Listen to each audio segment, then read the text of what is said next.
Deuteronomy 18. The Levitical priest, indeed the whole tribe of Levi, are to have no allotment or inheritance with Israel. They shall live on the food offerings presented to the Lord, for that is their inheritance. They shall have no inheritance among their fellow Israelites. The Lord is their inheritance, as he promised them. This is the share due to the priest from the people who sacrifice a bull or a sheep. The shoulder, the internal organs, and the meat from the head, you are to give them the first fruits of your grain, new wine, and olive oil, and the first wool from the shearing of your sheep. For the Lord your God has chosen them and their descendants out of all the tribes to stand and to minister in the Lord's name always.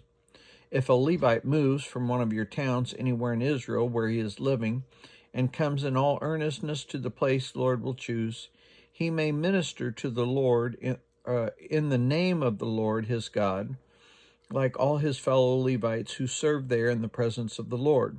He is to share equally in their benefits, even though he has received money from the sale of family possessions.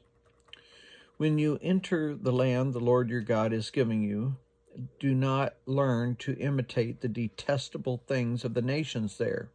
Let no one be found among you who sacrifices their son or daughter in the fire, who practices divination or sorcery, interprets omens, engages in witchcraft, or casts spells, or who is a medium or a spiritist, or who consults the dead. Anyone who does these things is detestable to the Lord. Because of these same detestable practices, the Lord your God will drive out those nations before you. You must be blameless before the Lord your God. The nations you will dispossess, listen to those who practice sorcery or divination. But as for you, the Lord your God has not permitted you to do so. The Lord your God will raise up for you a prophet like me among you, from your fellow Israelites. You must listen to him.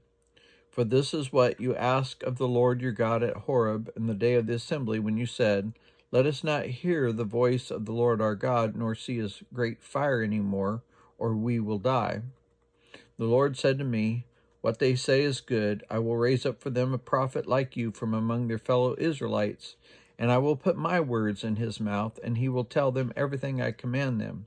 I myself will call to account anyone who does not listen to my words, that the prophet speaks in my name.